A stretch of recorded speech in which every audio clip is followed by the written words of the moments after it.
I just surveyed our clients, and a question that came back is one that you are going to want the answer to. How do I get clients without relying on the social media algorithm? I read that question. I was like, oh my goodness, we have got to talk about this.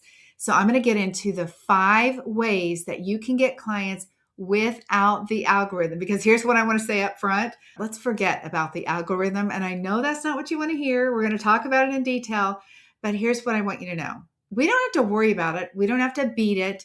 You don't have to crack a code. It is not the thing that is standing between you and your first client. That's the thing that you need to know.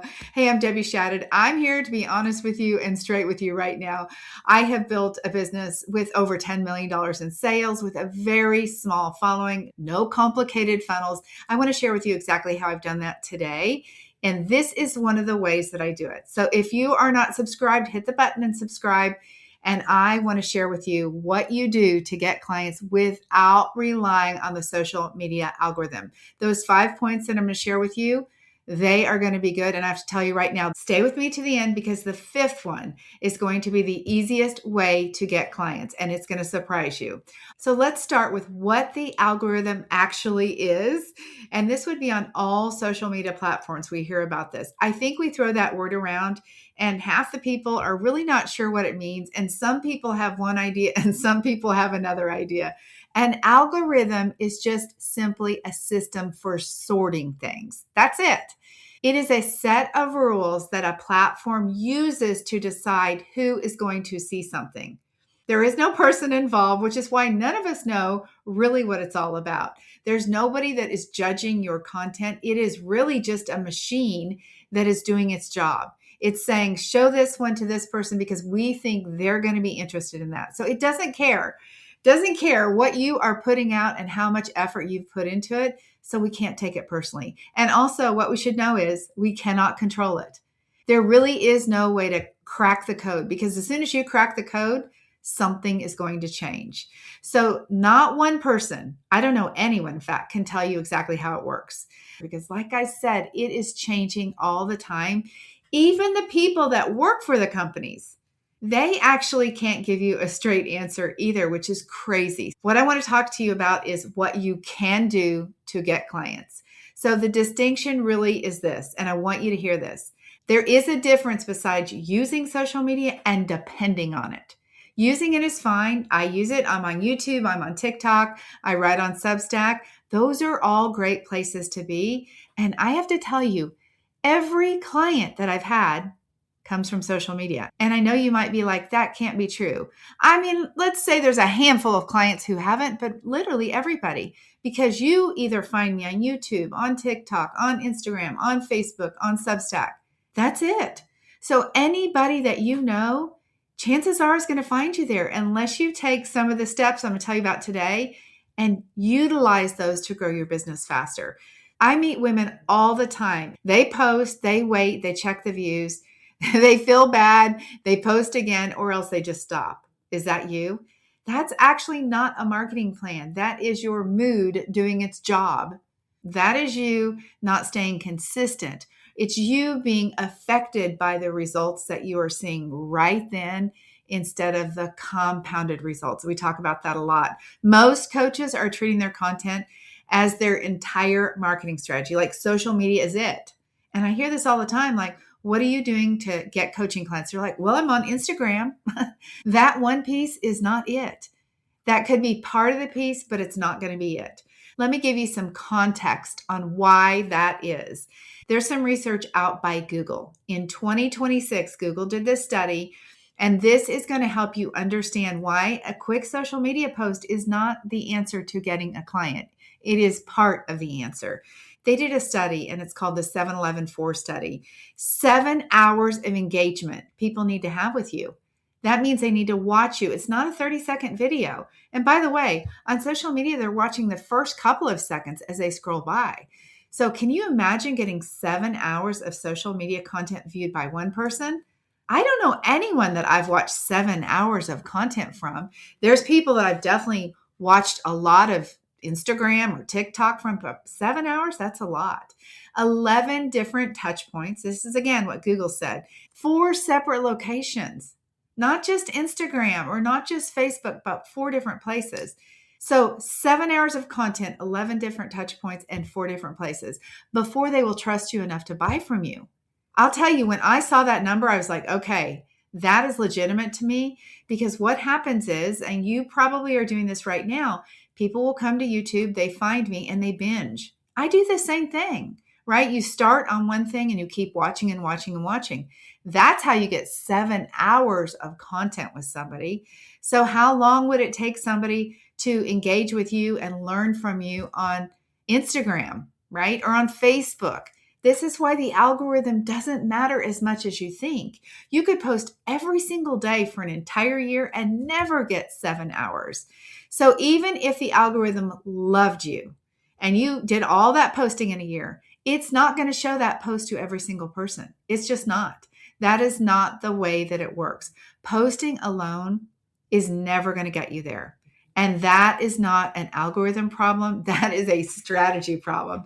The good news is the strategy, it's something you can fix. And let me just say, it's not that hard. So let's fix it. I'm going to share with you 5 ways to fix it. Okay. All right. Number 1, we're going to get into the strategies. This right now is the most important strategy. And I don't want you to turn this off, because I have a feeling you're going to say it's too simple, Debbie.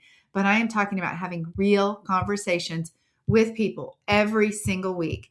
This is the one I talk about most, and it's the one that coaches resist the most. So I want to spend a little bit of time here talking about this. I want to challenge you to really hear me on this. I want you to get with people and talk to them. I call it the 5X challenge. Tell 5 people what you do this week. 5 people this week. That's it. That would be the whole thing. If you tell 5 people every single week for the entire year, 260 conversations. And I know what you're saying, like, Debbie, I don't know 5 people a week that are interested. They're not my clients, all of that stuff. But those people know people. 260 people in a year, I can tell you, your coaching business would be full. It would. I want you to really sit with that number, because when you are thinking about that, I know what you're thinking, like, oh, that's too hard. But it is hard to be on social media every single day and worry about the algorithm. This is so much easier. It requires no tech. It requires no scheduling, writing, figuring out, did you get it right? No videoing yourself. You don't have to just put it up there and hope and pray that it works. When you talk to somebody in person, your business changes. I want to tell you about a client named Jenny. Jenny had been posting for months. She got nothing really going on. And by the way, she is still posting and her content is beautiful. And I know that it's compounded. But in the beginning, she was like, okay, this is just hard. It doesn't seem like it's working. And the crazy part is, she had heard me say, you've got to talk to people. And she had not done it. And then one day, Jenny's neighbor asked her, hey, what is it that you actually do? And Jenny said, I heard your voice in my head. And she was like, I am a coach. I help people who have pre-diabetic conditions. That's what I do. Okay, long story short, Jenny's neighbor was in HR, human resources for a big company. You know what she said? She's like, oh my gosh, we got to talk. I need you to come in and talk to our employees. Jenny ended up getting referred to another company and to another. She got hired. This is crazy. It was her neighbor that was 20 feet away that she had not told.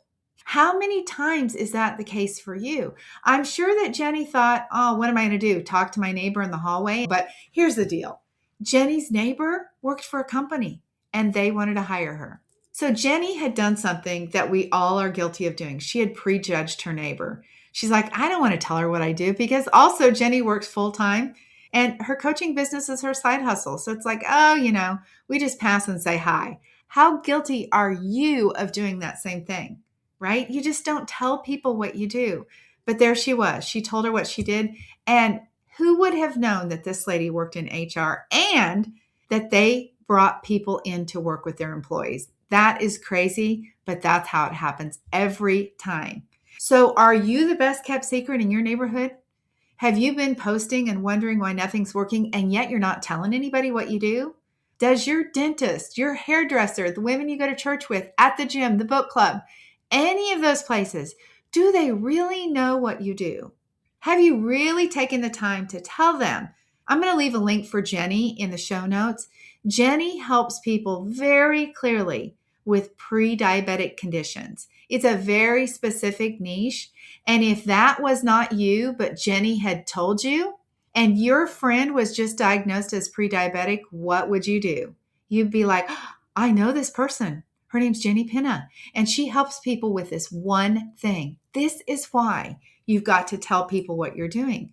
So every person that you tell is the doorway to somebody else. And I want you to do it without hesitation. I want you to do it without getting all worried about what you're going to say. This is just you telling people. It's not you selling people. It's you telling people what you do because you love what you do. Imagine it's like Jenny took a coffee break in the hallway with her neighbor. I love to think about that because so many of us don't work in an office anymore. We work at home. And so we're not there standing by the coffee pot in the break room having this conversation. Instead, we're having it with somebody in line at Starbucks or at the grocery store or wherever it might be. So this is not a pitch. It's just you telling somebody what you do. I want to challenge you. That's what I was talking about. 5 times a week. Who could you just tell what you do and explain it to them? I think you're going to be so surprised that when you do start telling people, people are going to be interested and curious. Honestly, I went to pickleball, and instead of going into all this stuff that I help people with strategies and business and tech and all this stuff, I just said I'm a life coach. And people were like, she's a life coach. There's like 40 women there, all talking about life coaching. And wow, do you know what an opportunity that could have been for me if I actually did life coaching? I am a life coach, but I don't take life coaching clients on. But that's just an example of how excited people were. They wanted to talk to me about it. You're not giving yourself the opportunity to be the person who has people talking about you because you're not even talking about yourself. You don't need a script. You just need to put yourself out there and just see where it leads.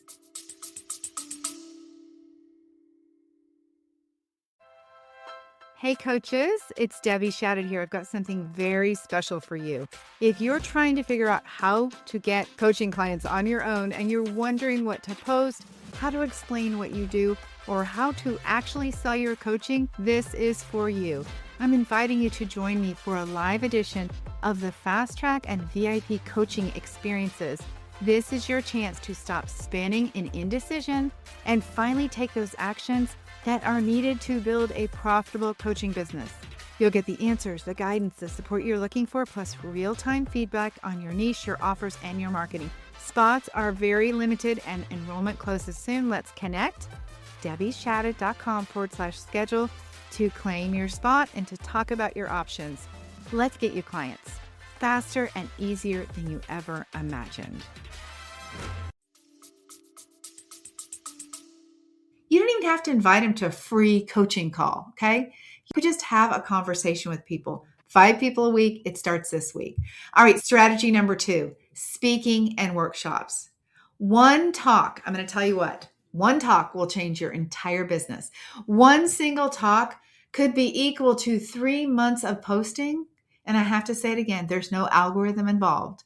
So let me give you the real numbers. The Design, Live, Thrive Summit, which is our summit, we had coaches that grew their email list by 327 people from one event.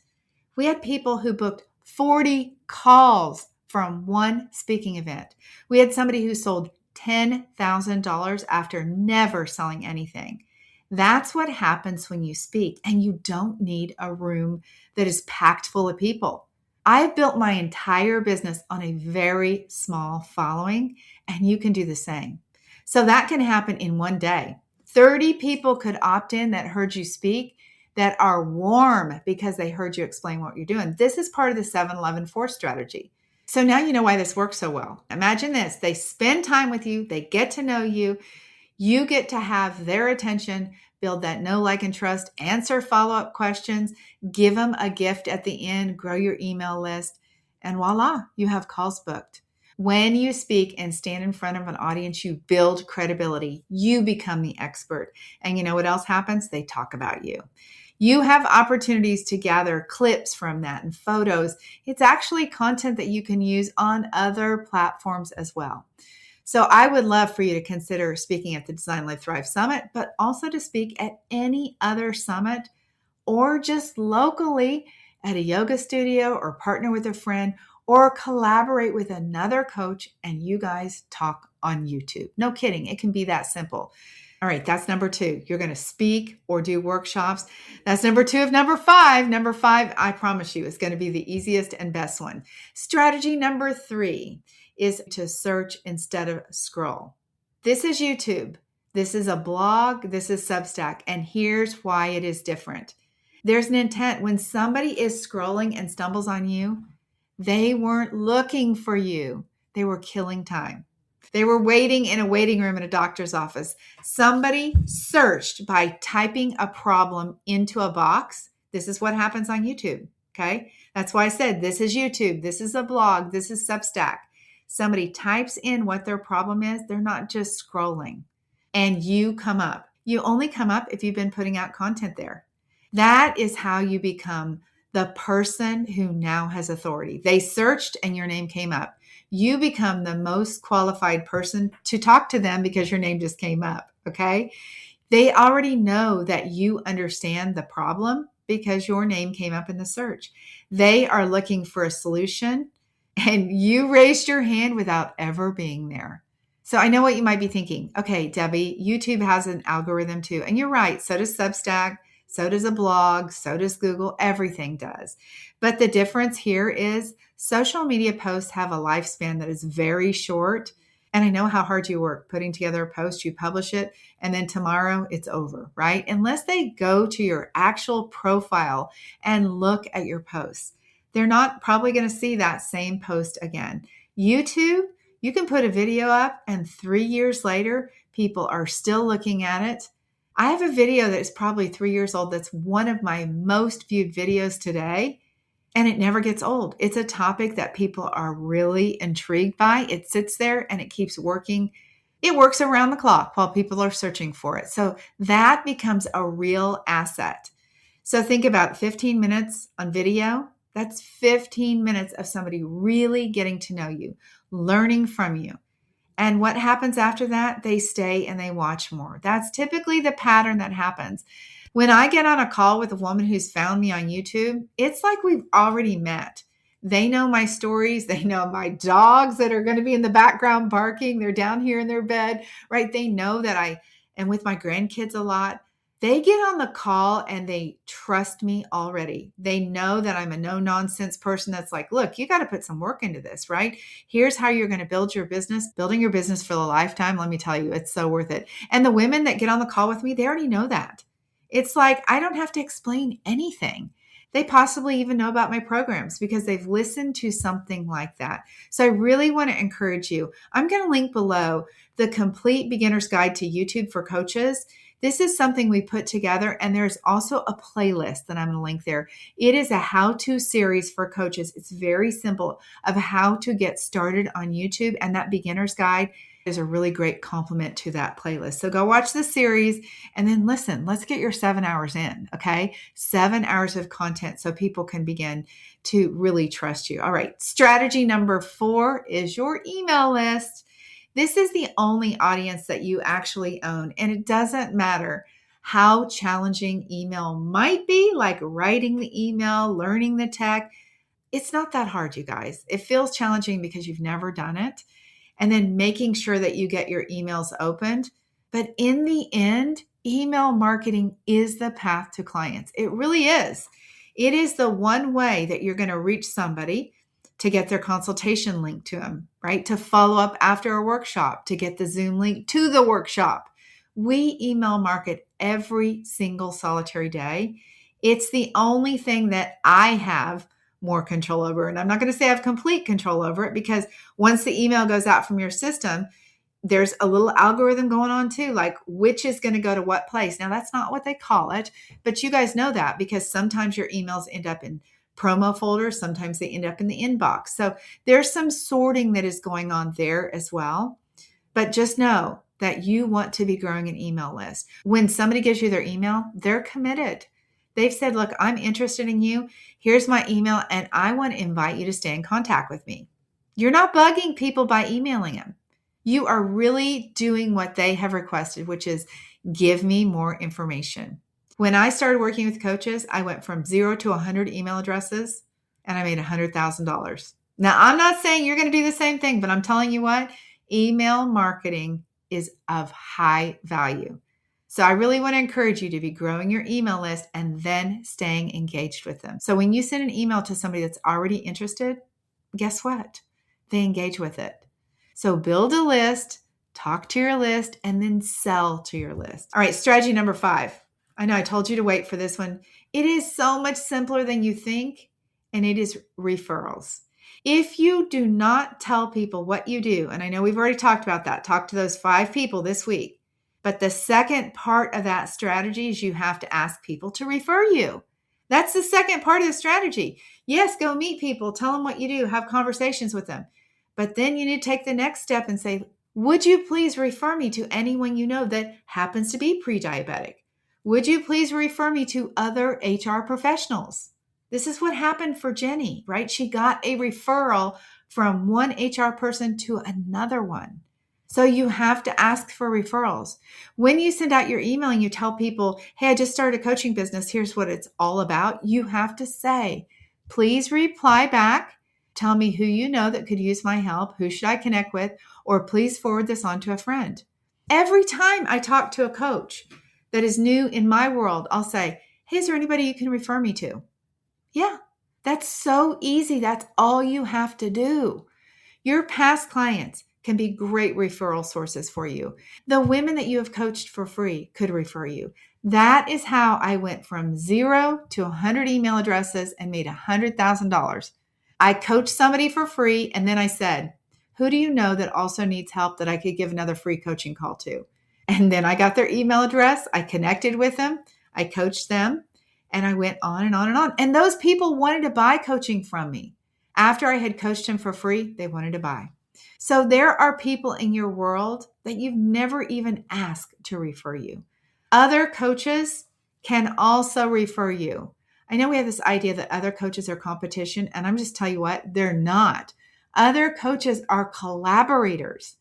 What you can do with other coaches is get to know them and say, listen, when you run into somebody who's grieving, refer Lisa Kelly because she helps people who have grief in the workplace. Yeah, she helps companies understand what that looks like. Refer Lisa Kelly. By the way, I can leave her link in the show notes as well.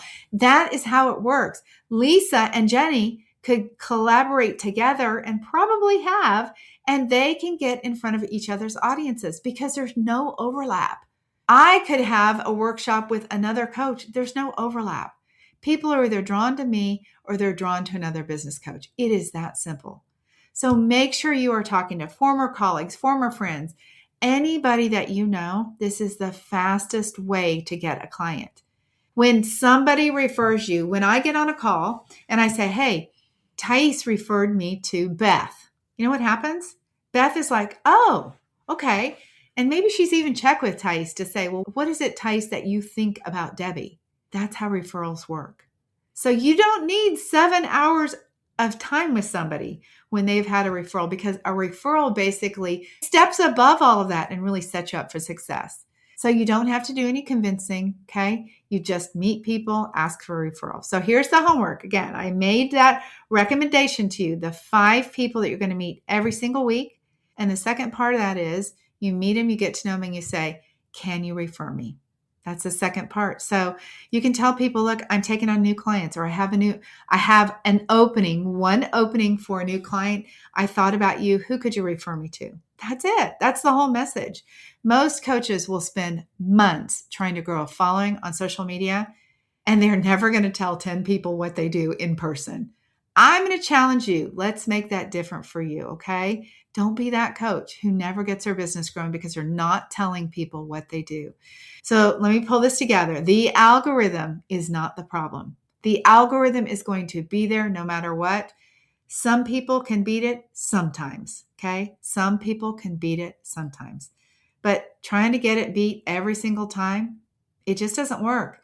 You go look at some of the people that you follow that are wildly successful, and you look and see. I actually know somebody who's been very viral on TikTok. And if you look at her posts, It's like one post a month that's viral and the rest of them are hardly any views. You cannot build a business depending on the algorithm. So build a business depending on everything else. Okay. So, yes, YouTube has an algorithm, but what an incredible place. It is there forever and people are searching for you. Yes, email is controlled a little bit by email, but it is a phenomenal place because the people said, I want to hear from you. Telling people, meeting people, well, I've been over that one. It is gold. It's where your business really will take off if you do that. That is it. Stop worrying about the algorithm. Get on social media, but also do those other things that I've told you. There is not one single way to build trust. There's not. Remember, it's the 7-11-4 study, 7 hours, 11 touch points in 4 different locations. And I've shared more than 4 places here. It could be on social media, it could be email, it could be YouTube. Meeting people, that's another one, networking, okay? And then getting referrals. That's 5 places right there. So it's going to be more than one place that you have to expose yourself, right? Get in front of people, but none of it is hard. All right. Thank you so much. Grab my YouTube guide for coaches. Make sure you check out that playlist. And I want to invite you to stay connected with me. Make sure you subscribe, and I'll talk to you guys soon. Have a beautiful week. Bye bye.